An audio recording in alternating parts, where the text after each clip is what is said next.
Toi aussi, ça t'arrive d'utiliser des purins d'ortie, des purins de consoude pour donner dans l'engrais à tes plants de tomates.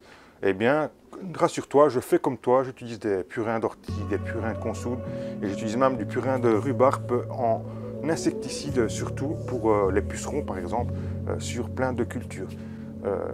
Rassure-toi, je fais comme toi. Mais je ne fais pas que ça, j'utilise aussi deux autres engrais que j'achète et c'est ces deux autres engrais que j'aimerais bien te parler dans cette vidéo.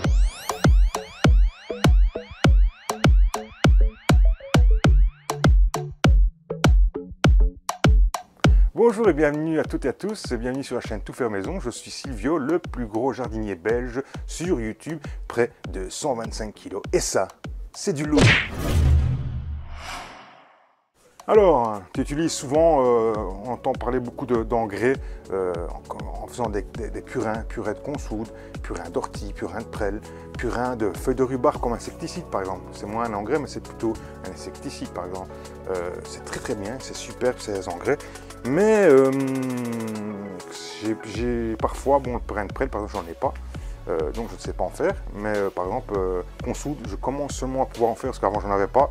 J'en ai reçu à mon ami Pépé Dany il y a 2 ans et enfin ça commence à un petit peu prendre de l'ampleur, mais avant ça j'avais pas, donc j'avais juste le purin d'ortie et donc il fallait absolument que j'apporte autre chose comme nourriture pour avoir la chance d'avoir des fruits et des plants qui soient en forme et qui ont de la vigueur, qui soient exempts de maladies. Attention que l'excès n'est pas bon non plus, hein, c'est comme tout, hein, quand vous mangez trop, c'est pas très bon pour votre santé. Hein, donc il faut toujours trouver un juste milieu à l'engrais que vous apportez pour vos plants. Et donc c'est dans cette vidéo, c'est de ça que je vais te parler, des deux engrais que j'utilise au potager, surtout pour les tomates. Je me concentre vraiment sur les tomates, mais j'en utilise aussi pour d'autres cultures parce qu'il n'y a pas de raison, hein, c'est pas spécialement conçu que pour la tomate, c'est vraiment conçu pour tout le potager. Moi je me concentre sur la tomate parce que c'est vraiment des cultures que je veux réussir, parce que j'en ai beaucoup, parce que c'est concentré, parce que voilà, c'est une forme aussi de pouvoir refaire des graines. J'ai besoin absolument de faire des graines chaque année pour pouvoir mettre sur mon prochain site qui est en construction. Hein, vous aurez ça pour le mois de septembre-octobre, où tout est mis en place maintenant pour pouvoir vendre mes graines de tomates comme un pro sur internet. Mais ça, ce sera pour une autre vidéo. On va parler un petit peu d'engrais et les engrais que je peux amener autres que les purins qu'on fait à la maison. Les deux engrais que j'utilise sont sous deux formes différentes. Un est plutôt en liquide et un est tout plutôt en tourteau, plutôt en granulé, hein, comme des pellets, comme des granulés que vous avez par exemple que vous avez dans les poêles à pellets, comme ça, poêles à granulés comme on appelle en France. Chez nous c'est poêle à pellets plutôt. Enfin bon voilà. Donc vous allez voir, je vais parler le premier que je vais vous parler, c'est du liquide. Et vous allez voir que vous pouvez trouver ça généralement en début de saison, toujours au printemps, hein, dans deux magasins qui ne sont pas très chers. Après, il en existe aussi chez plein d'autres magasins, mais moi je vais vous donner deux magasins où vous n'allez pas vous ruiner et qui fait exactement la même chose que les magasins un peu plus chers. Les deux magasins, c'est Action et Lidl, mais ça se passe toujours en printemps. Il faut surveiller un petit peu vos folders, les promotions. Et donc les deux ingrédients, les deux engrais que je mets, c'est à base de vinasse de betterave. Vinasse de betterave, en fait, c'est de la fermentation de betterave qu'on fait. C'est de la fermentation et la fermentation fait un liquide. Et on utilise ce liquide pour utiliser comme engrais parce que c'est un engrais qui apporte beaucoup de potasse. Et voilà, donc ça amène beaucoup de force, beaucoup d'énergie, surtout en début de saison. C'est ce que je préfère utiliser le premier mois quand mes plants sont en terre. Donc le premier mois, on va dire du 15 mai, si vous mettez vos plants à l'extérieur du 15 mai au 15 juin, c'est au moment où je vais arroser beaucoup plus que lorsque mes plants sont forts et ont beaucoup de racines. Le premier mois, j'estime qu'ils ont besoin de favoriser la racine, de faire beaucoup de racines, donc il faut que je leur donne quelque chose pour les nourrir et pour qu'ils se développent très vite. Et quand ils se développent très vite, ils vont absolument agrandir leurs racines. Le premier engrais que je fais, liquide, c'est celui-ci. C'est un engrais liquide qui vient, celui-ci, je pense, de chez Action, si je ne dis pas de bêtises, mais il existe le même quasiment chez Lidl. Vous allez voir à l'arrière, hein, c'est à base de vinasse de betterave, mais pas que. Hein. Il y a aussi il y a de la vinasse, il y a de l'oxyde de potassium, il y a l'engrais organique bien sûr, l'engrais organique NK46. Voilà pour les détails, mais ça vous allez voir derrière, vous allez voir. En fait voilà, c'est un boost. moi je mets un capuchon dans 11 litres dans mon arrosoir et j'arrose. Et je fais ça, et bien, tout le premier mois, c'est ce que je donne comme boost. Mais vous pouvez faire ça pour tous les plants, hein. Vous n'êtes pas obligé de faire ça que pour la tomate, mais moi par exemple j'en mets un petit peu dans tous les plants quand je les arrose au tout début, on va dire une fois par semaine. Si je fais vraiment au début je vais arroser souvent hein, mes plants, si c'est dans la serre ça peut être tous les 2 jours au début. Et puis une fois par semaine je vais leur mettre un arrosoir avec un capuchon, pas grand chose, juste un capuchon, juste pour dire de donner un peu. Mais souvent pendant un mois. Après je vais plus trop l'utiliser et je vais peut-être le refaire au moment de la fructification, au moment où je veux que ça mûrisse, je vais leur donner un petit boost, même chose, un capuchon dans un arrosoir et je vais arroser comme ça chaque plant. Hein, voilà, donc une bouteille d'1 litre, ça coûte 2 € maxi je pense chez Action et chez Lidl, mais c'est toujours en début de saison, toujours au printemps, vers le mois d'avril-mai je pense.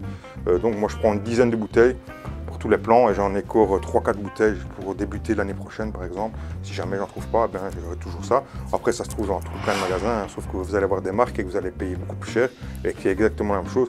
Regardez la composition derrière surtout, il faut que ce soit absolument de la vinasse de betterave, hein, c'est ce que je donne pour mes tomates. C'est ce que j'ai reçu comme conseil d'un ancien, hein. C'est un ancien qui fait beaucoup de tomates, un collectionneur de tomates. Il sait ce qu'il utilise. D'ailleurs, j'ai reçu une tomate à lui ici, Sanessi, je vous en parlerai un peu bientôt.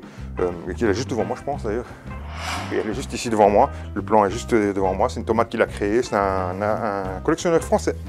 Et donc, je vous donnerai un petit peu des nouvelles de ses plans que je suis en train de faire, de son plan que je suis en train de faire, de la tomate qu'il a créée. Il a beaucoup partagé. C'est une tomate qui n'est pas à vendre. Hein. Il refuse de vendre sa tomate. Il faut respecter ça, tous ceux qui juste à l'échange. Donc il propose gratuitement ses graines de tomate, mais il interdit la vente et je trouve ça respectable et il faut absolument respecter ceci. Et donc voilà, vous pouvez l'avoir gratuitement en échange. Il limite aussi les échanges, hein. Il ne fait pas 5000 échanges parce qu'il a, vous comprenez qu'il y a beaucoup de gens qui la veulent. Et donc à nous, quand on reçoit, de pouvoir l'échanger. Moi ce que je vais faire, c'est que je vais l'offrir à chaque achat qui sera en cadeau à chaque fois à partir de octobre ou novembre, à un moment on pourra pouvoir commercialiser tous les autres graines de tomates. Il y aura chaque fois en cadeau, à chaque commande, de minimum 5 sachets. Voilà, donc ça c'est le premier engrais liquide. On va passer au deuxième engrais. Je vais voir si je peux aller à l'extérieur, si le temps me le permet, parce qu'il ne fait pas très bon. Le deuxième engrais que j'utilise, c'est plutôt un engrais sous forme de tourteau, hein, plutôt en granules, comme ça s'appelle le tourteau de Nîmes. En fait, le Nîmes, qu'est-ce que c'est? En fait, c'est une plante qu'on utilise, qui est cultivée en Inde. Et donc on utilise le fruit, parce que c'est on va dire comme une noix, on va dire. On utilise le fruit de la noix pour d'autres applications. Et on utilise le boc, donc l'extérieur, la carcasse de la noix, et bien comme engrais naturel qui s'appelle le tourteau de Nîmes.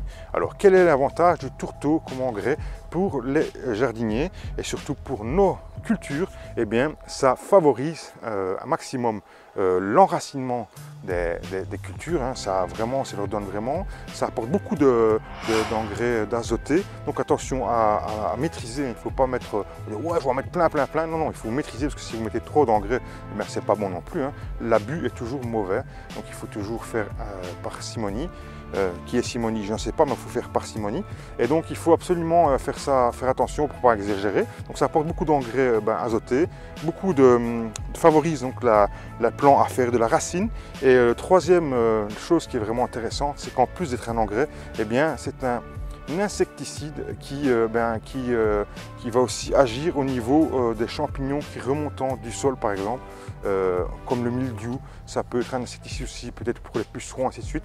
On peut utiliser ça aussi en huile. Il existe de l'huile de Nîmes qu'on peut trouver bien sûr facilement sur internet ou dans vos jardineries. Il faut juste se renseigner un petit peu. C'est pas très connu en Europe d'ailleurs, c'est fort utilisé en Afrique, c'est fort utilisé en Inde, mais presque pas du tout en Europe. D'ailleurs je connais aucun youtubeur qui en a parlé, hein. Je connais personne qui m'a fait des vidéos là-dessus, qui ont parlé du tourteau de Nîmes. C'est un engrais que j'utilise pour la première fois cette année-ci. J'avais vu ça une fois à la télévision et j'ai un ami, copain, qui fait de la culture et qui m'en a parlé aussi. Lui, il utilise aussi beaucoup d'huile. Cette année-ci, on a décidé chacun de prendre un sac de 10 kg d'engrais de Nîmes. Et moi, j'ai spécialement fait ça pour la tomate parce que bon, je me limite pour voir un petit peu ce que ça peut apporter. Si on peut avoir des beaux résultats, si on a franchement des meilleurs résultats. On peut l'utiliser pour toutes les cultures, hein. C'est pas utilisé exclusivement pour la tomate, vous pouvez l'utiliser bien sûr pour tout le potager. Moi ici j'ai un sac de 10 kg, donc je me suis limité aux tomates. Alors comment j'ai fait? En fait, avant plantation, j'ai mis mon tourteau à la volée, hein. J'ai mis comme ça un tourteau à la volée que j'ai mélangé avec ma terre. Ensuite à la plantation, normale, hein, plantation normale. Et maintenant, pendant la culture, après avoir utilisé mon engrais que je vous ai parlé liquide tout à l'heure, maintenant, quand ça fait plus d'un mois que maintenant, voilà, j'ai mis une petite poignée sur chaque pied. Voilà, interrompu par les petites poupoules hein, qui se manifestent, hein, sont un grand public. Elles font beaucoup de bruit, hein. Poules belges, vous savez bien, c'est comme le public belge. Les poules belges font beaucoup de bruit quand elles voient l'artiste devant elles. Hein. C'est un public formidable, donc elles font un hommage, hein, elles font une standing ovation à tout ce que je viens de dire. Hein. Ils sont ravis que je parle enfin du tourteau de Nîmes. Voilà, les pelets de Nîmes, ça leur fait chanter. Apparemment, elles adorent ça. Hein, elles me le confirment. C'est génial. Le tourteau de Nîmes, on adore ça qu'elles disent. Donc, je disais que je mets quelques grains au chaque pied, hein, comme on va dire, amendement et comme entretien. Hein, juste une fois, une petite poignée avec une dizaine de pelets comme ça, hein, que je mets au pied de chaque plant. Et puis c'est tout. Si j'ai envie de rapporter de la matière, j'ai envie d'apporter de l'engrais, à ce moment-là, j'utiliserai mes fameux purins naturels d'ortie ou les purins qu'on soude et on continuera avec ça pour la fin de la saison si je vois vraiment qu'il y a un manque, hein, s'il n'y a pas besoin. Ça ne sert à rien de surenchérir et de mettre de trop parce que le trop amène aussi les pucerons. Les pucerons vont sur les plants qui sont trop riches ou qui ont beaucoup de sève, la sève sucrée, et donc ils viennent sur ces plants-là. C'est pour ça qu'il ne faut pas non plus que ce soit excessif parce que le contraire, tout ce qui est excessif est mauvais. Hein. Vous savez, si vous mangez trop de burgers, c'est mauvais pour la santé. Et si par exemple vous n'en mangez pas du tout, c'est pas bon non plus parce que vous allez peut-être mourir. Donc voilà, faites attention à utiliser bien sûr à parcimonie. Ce qui est génial, c'est que c'est un engrais naturel, comme je vous ai dit, et donc l'utiliser normalement, il ne faut pas exagérer pour que ce soit efficace et avoir des beaux plants. On teste ça cette année-ci, hein. Moi c'est vraiment les deux engrais que j'utilise, l'engrais liquide que j'utilisais déjà l'année avant, j'avais déjà reçu par un ancien, et ici le tourteau vraiment de Nîmes, c'est vraiment un truc que j'ai découvert, j'ai vu quelques vidéos en Afrique par exemple, et en Inde, qui l'utilisent régulièrement et qui s'étonnent de ne pas nous voir utiliser ceci en Europe. Ils disent, ils ne comprennent pas, hein, et en plus pour eux c'est une source de marché, c'est un nouveau marché qui va leur pouvoir financer, puisque c'est vraiment un plan qui vient d'Inde, eux vont pouvoir un petit peu vendre ce tourteau en Europe. Et donc on va pouvoir utiliser ça naturellement, c'est un engrais naturel, c'est un pesticide naturel contre tout ce qui est champignons ravageurs pour nos plants, et en plus ça favorise l'enracinement, donc allez-y, le tourteau de Nîmes, on adopte, et puis on voit un petit peu comment ça fonctionne.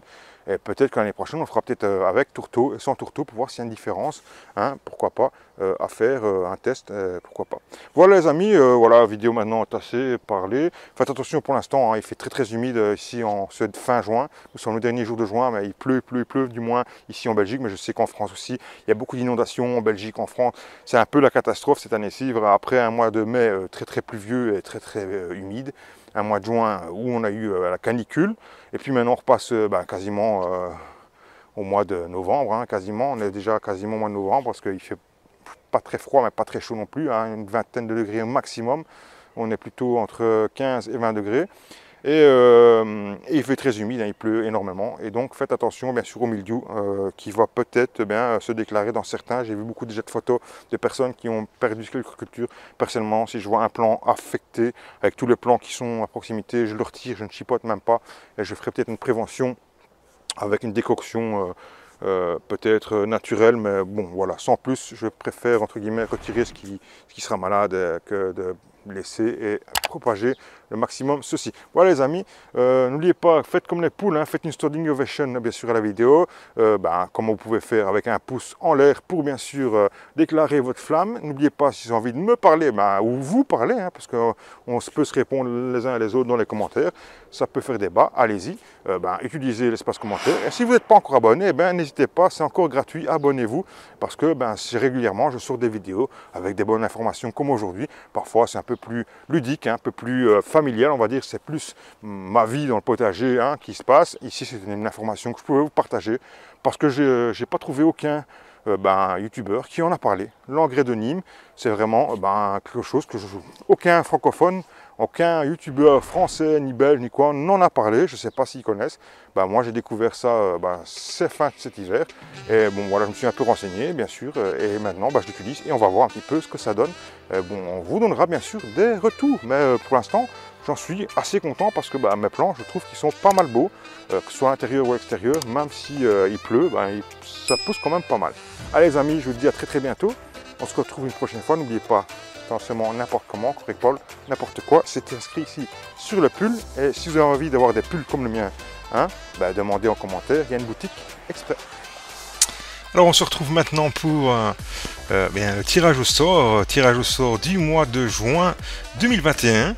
Alors on va regarder tout de suite toutes les vidéos qui s'est passées au mois de juin. On voit qu'il y a eu 6 vidéos qui été tournées au mois de juin, et la plus vue c'est celle du 17 juin qui a comme titre les 5 erreurs à ne pas faire dans une serre. Et donc ce que je vais faire, je vais prendre, même si je l'ai déjà fait, je vais prendre créer un lien de partage, voilà, je vais venir ici, je vais remettre à 0, voilà, je vais mettre mon lien ici dans la petite 15, voilà, mon lien est mis, je vais mettre un filtre pour filtrer les utilisateurs doubles, je vais obtenir les commentaires, voilà, il y a un nombre de 25 commentaires uniques, et on va, attention, roulement de tambour, on va démarrer tout de suite le tirage au sort au hasard. Allez, c'est parti, et on va voir tout de suite le gagnant ou la gagnante du mois. Voilà, le gagnant ou la gagnante, c'est Les Jardins d'Issel. C'est le gagnant ou la gagnante du mois de juin. Voilà, félicitations à toi. Il y avait un petit commentaire, et donc voilà. Il est le gagnant ou la gagnante, donc Les Jardins d'Issel. Je t'invite bien sûr à me contacter à l'adresse email qui s'affiche ici à l'écran, ou alors maintenant qui va s'afficher bien simplement dans la barre d'infos ici sous la vidéo. Contacte-moi le plus rapidement pour qu'on se mette d'accord, et je t'enverrai bien sûr volontiers des semences de tomates. Voilà, de ma propre collection. Voilà les amis, cette vidéo maintenant terminée. Ce fut un plaisir comme chaque mois de tirer au sort un gagnant différent chaque mois. Donc allez-y, n'oubliez pas de participer à la vie de la chaîne, et comme ça vous pourrez aussi remporter des graines reproductibles de ma collection de tomates. Bye bye à tous.